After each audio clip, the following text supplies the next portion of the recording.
Morning, everybody. It's my privilege to have the whole-time member of SEBI, Shri Ananth Narayan, here for a open and frank chat with all of you.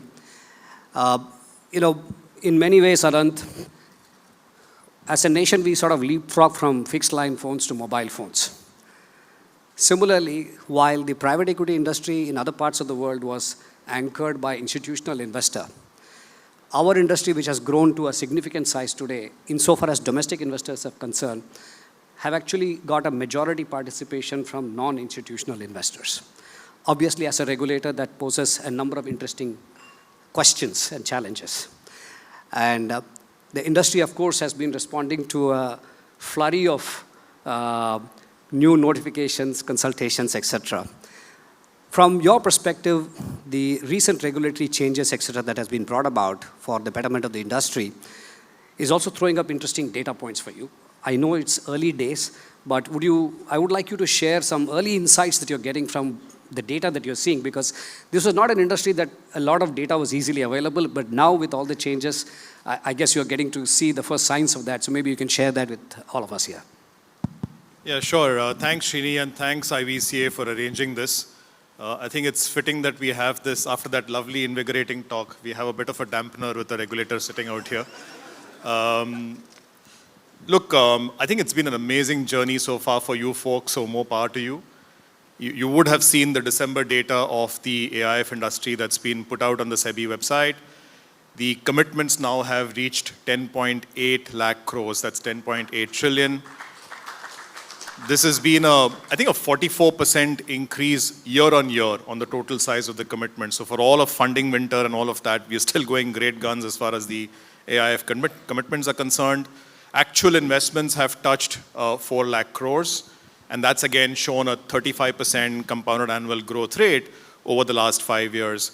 And some of the data that we now get from you guys, it's all essentially self-reported, indicates the depth of this increase, right? So, for instance, there are now about 1.4 lakh investors, Srini, Wow. that we count in the entire AIF ecosystem so far, and the numbers are growing quite rapidly. There admittedly will be need for deduplication here, so it's Sure. not a deduplicated data, but nevertheless, 1.4 lakh is quite a decent number. In terms of commitment, if I remember the numbers right, it's about 50% foreign, 50% domestic. In terms of investments, it's about 35% foreign and 65% domestic. So it's still, actual investments are still heavily weighted towards domestic. Look, it's still very, very early days to come up with meaningful analysis on the data, because a lot of the things about, demat of the liabilities, the units, demat of the assets is still underway right now. It's not complete. So we don't have the full picture as yet. Nevertheless, the little data that we have is throwing up some interesting nuggets. In fact, I will sit with IVCA and you folks separately, whoever is interested, and try and make sense of some of this data. Things I can remember off the top of my head. For some strange reason, the actual investments for funds which have closed so far, from 2012 to date, seem to be only about 60-65% of the commitments. Now, this is weighted by value. So this is something that we would love to explore a little more with the industry as to why that's happening, or is it, first of all, are we interpreting the data right? I think that's an interesting data point. Only about 7% of this actual investments goes into startups as defined by DPIIT. Now, we can argue about DPIIT, is it really representative and all of that, but nevertheless, it's an interesting data point, I thought. Some other interesting data points which pique our interest. When it comes to valuations, we are seeing a series of valuations that are kind of stale and remain the same for a long period of time, sometimes for more than a year, sometimes for a couple of years, sometimes for even more than that. We're also seeing sharp drops in valuation as a fund comes close to its maturity. And I think you put out some regulatory framework that one would like the industry to follow as well. So maybe you want to sort of... Yeah, so look, here is where, and I want to compliment IVCA and the PEVC, CFO, and other associations which are in dialogue with us. I think the level of dialogue between the industry and the regulator and other stakeholders has definitely seen a fillip over the last 1 year. So kudos to all of you for that. and having been in industry myself, not in the private equity industry, but in traded markets, I think this dialogue is so important. Often we stakeholders, talk past each other rather than talking to each other. And that's never constructive for any of us, neither for you, nor for the industry as a whole, nor for us as a regulator. So let me try and explain to you what our concerns are, and not just for SEBI, but I probably also reflect the views of RBI or IRDA out here. Look, we are seeing a situation where, and I know some of you get upset when I say this because I keep saying this, but we are seeing situations where the AIF structure has been used to circumvent existing financial sector regulations. In fact, some of you here in this room right now have come up to us and told us that, listen, 60 to 70% of the proposals that we see cannot be done directly. They are done through the AIF because they can't be done directly, or at least that's a contributing factor. Now, this is not to say that the entire industry is a bunch of thugs, not at all. And we are completely conscious that we can't throw the baby out with the bathwater. We've got to be very, very clinical about this. We've got to ensure trust in the ecosystem. At the same time, we've got to make sure we don't come in the way of good, productive capital formation, right? It's a challenge, but we have to do that. So what we've proposed, if you look at the recent flurry of proposals, as my friend Shri puts it. In fact, as a consequence of that, to use your expression, to throw the baby with the bathwater, the RBI guidelines has actually put the industry in a tizzy right now, because many of the public sector banks are currently not honoring capital calls. And it seems to me that some of the insurance companies or insurance regulators are also starting to think about it. So I think it's a little bit of a worry for the industry in terms of how we are going about this. So it might be good for you to sort of give a perspective from a regulator as to how we want to be really constructive about this. Look, I would request you address that to the RBI, but the larger point I completely buy. So let me address that head on, right? If you see our consultation papers, we have talked about not just evergreening of loans which RBI has acted upon, but other issues as well, where we've seen circumvention of regulations using the AI structure. Structure to circumvent has been an industry-wide problem. Now you can argue about whether it's endemic or whether it's a one-off or whatever. We think it's more than one-off. It's definitely a generic issue that we're grappling with. We put out some numbers, over 40 funds, over 30,000 crores of investments.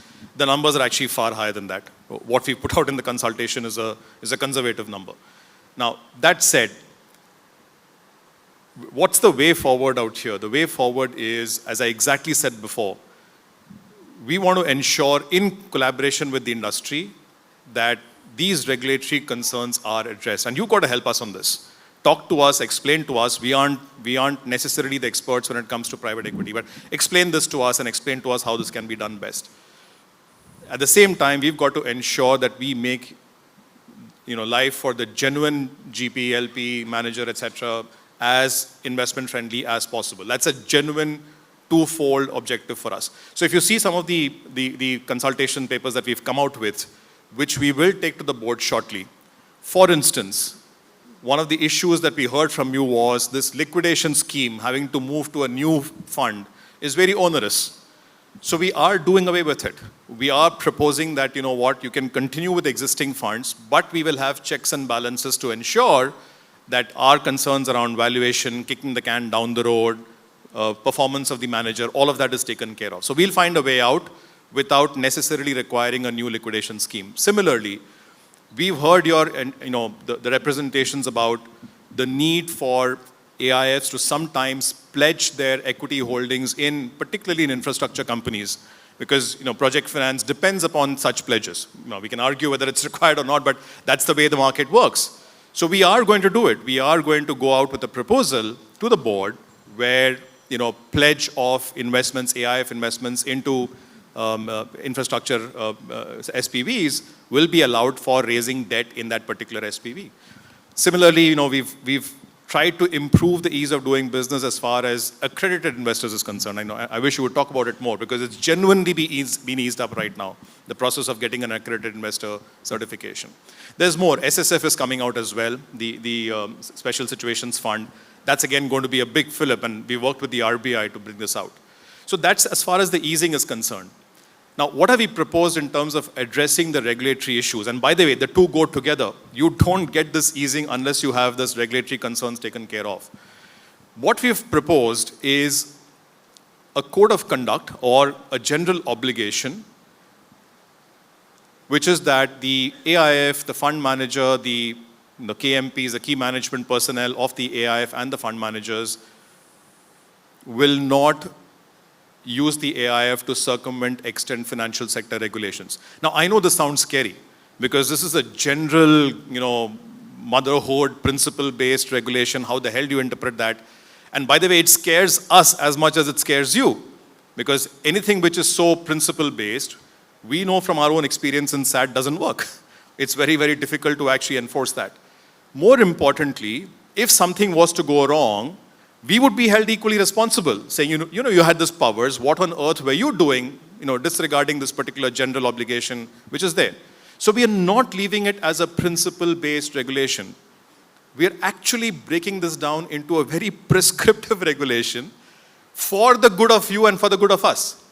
So it's a three-stage process. While you have a general obligation that we are trying to insert in the regulation, the regulation itself says that the specific due diligences that the KMPs, the fund managers need to adhere to will be as specified by SEBI from time to time. And by the way, it is completely in consultation with the industry. We will not do this ourselves.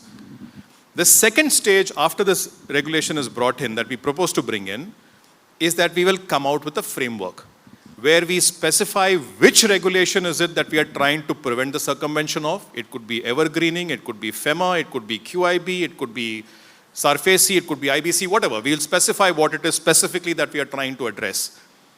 And we will give the general principles based on which the do's and don'ts should be constructed. That's the second stage. So making it very, very specific, what are we targeting? Final stage, which is where you come in as an industry, IVC has a big role to play here. We've got this pilot standards forum for AIFs, the SFA, which is headed by Mr. Raman of SIDBI.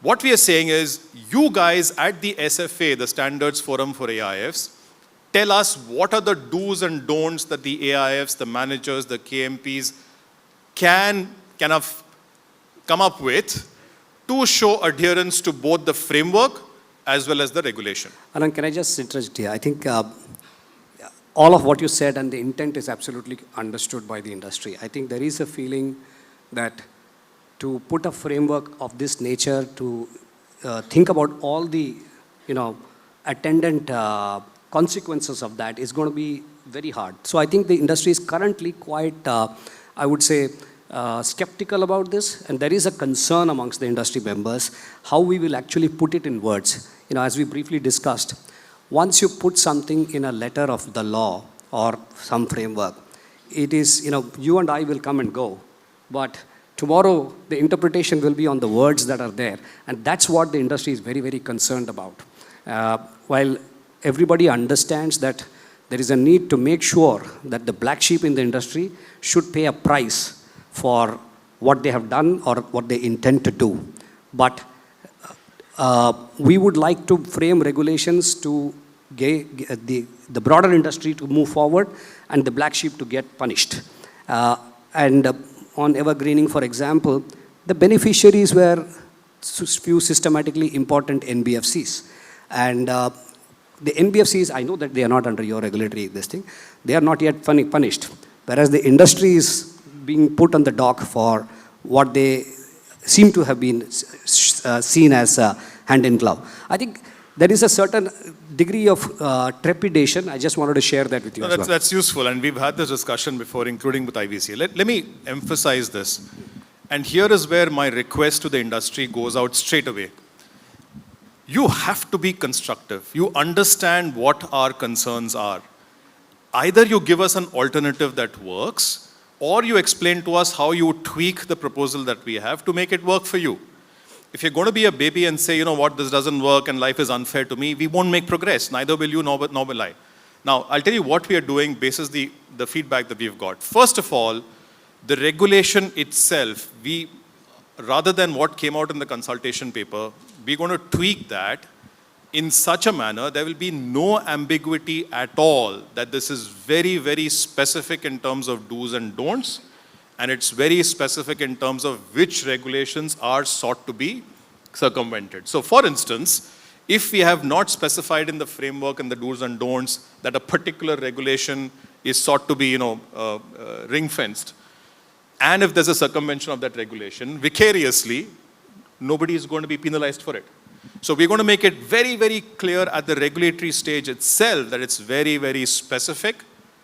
We are going to then have that framework, which the second stage, the circular, explicitly specify which regulation we are trying to kind of ring fence, what will be the broad principles for coming up with the do's and don'ts. The SFA will come out with the do's and don'ts. Now, to reiterate, all that you have to do as fund managers, as KMPs, is ensure you adhere to the do's and don'ts. If you adhere to the do's and don'ts, again, vicariously, even if there's a circumvention, you're in the clear. Understood. On the flip side, if you don't adhere to the do's and don'ts, even if there's no circumvention, there's a problem.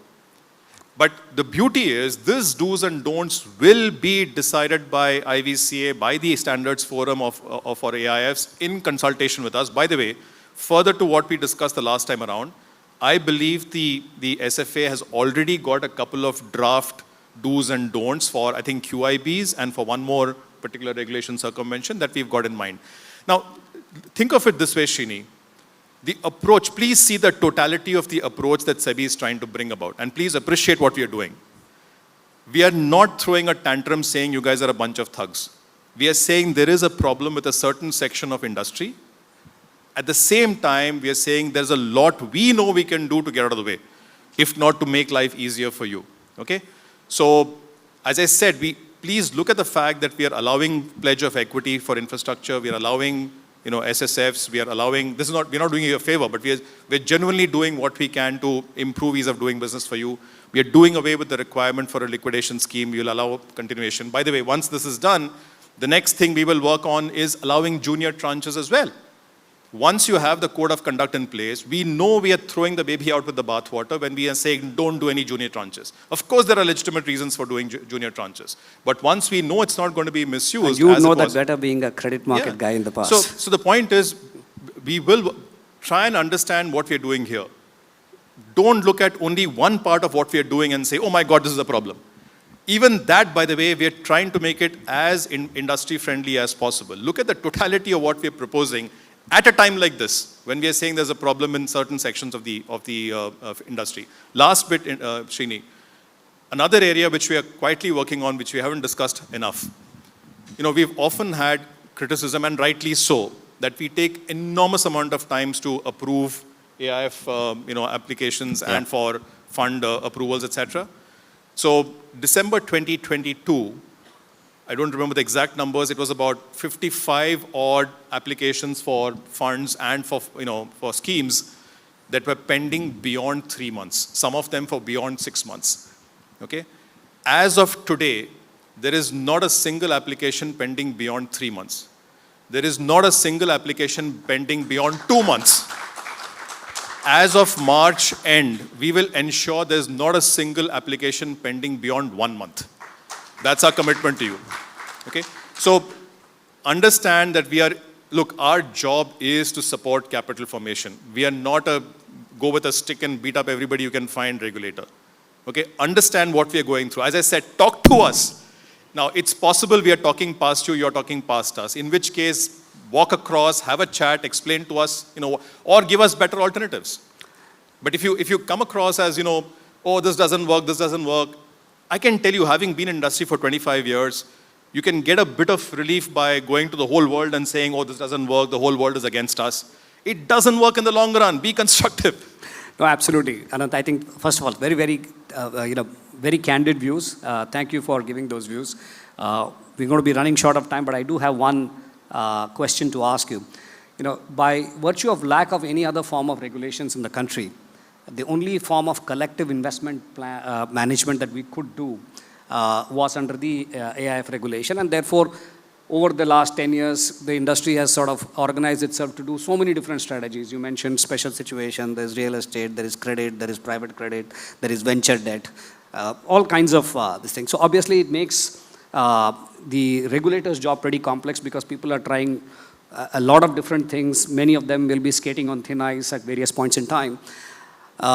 Is there any merit in looking at regulating a manager versus regulating, substantially our regulations regulate the fund and how it operates. Is there any merit in thinking on those lines? Sure. I'm going to plug in another answer in this on top of what you said. Look, one request from the industry, and by the way, the example I would give is of the mutual fund industry.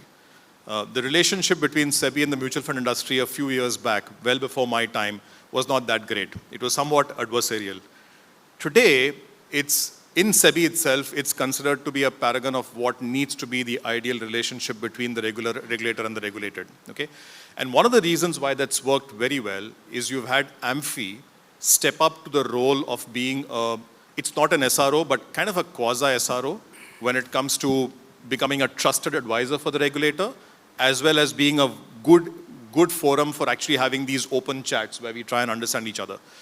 I strongly request IVCA or other associations to please step up to that plate as well.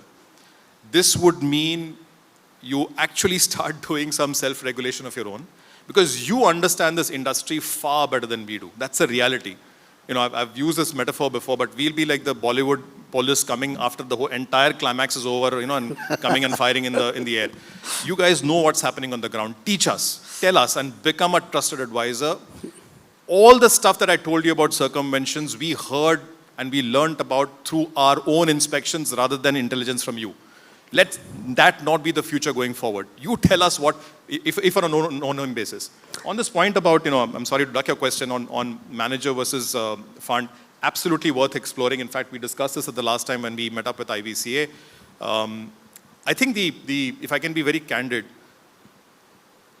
SEBI is kind of comfortable with this fund itself being regulated as well. I think there was also a tax angle behind why the industry wanted the fund itself to get a registration. And then that's the reason why it's settled to where we are. Historically, yes. Historically. Now, one of the things which makes SEBI nervous when you say, let's go for fund manager registration is this a via media to actually going to a state where the fund is not regulated, but only the manager is? Now, that will require some education and some chatting. Right? Absolutely. If that's the end game. So being very candid here, and that's a concern within SEBI really. No, I don't think the intention is to make it either or. I think it is to make sure that in the Bollywood metaphor, to catch hold of the villains easier if they are answerable directly to the regulators. And again, using the Bollywood metaphor, you know, there's this thing. हमारे पैरों पे छाले बहुत है क्योंकि हम उसूलों पे चलते हैं. Just for those who don't understand, we have a lot of blisters on our feet because we walk on principles. So we would want to make sure that we would, we want to be constructive as an industry. That's our commitment. We will, you know, obviously we are engaged and we will step it up if wherever it's required. And I think we have already proposed a code of conduct which is under advanced level of discussion and closure. And from our perspective, I think the fact that we are able to have this open dialogue, you know, in front of an audience of this nature gives us a lot of comfort. And we do hope that whatever wrinkles that may be at this point in time, we can easily iron this out. And I'm confident that we can do that because you are from... And Shri, sorry, very quickly. One is on managers, SEBI thinks we already regulate managers. So if you think you're not being regulated, be under no such illusion. Even the managers think, don't worry about that at all. No, except those villains. And second, I genuinely want to compliment you guys, whether it's Shrini, whether it's IVCA, a whole bunch of guys. I think the level of dialogue and constructive dialogue over the last year or so has genuinely taken a few notches up. There's a lot more of comfort, I think, in these IVCA SEBI discussions and, you know, industry SFA SEBI discussions as well. We do have robust conversations, which is a euphemism for saying we close the door and bash each other up, but that's fine. That's the way, you know, we should have an open dialogue. Yeah. And by the way, we look forward to education from you guys because we understand traded public markets very well. We are not really, when it comes to private capital, we are not there. We need this dialogue and education to continue. Fantastic, and thank you for being so candid with us, Ananth. And this has been a useful conversation. Thank you so much. Thank you.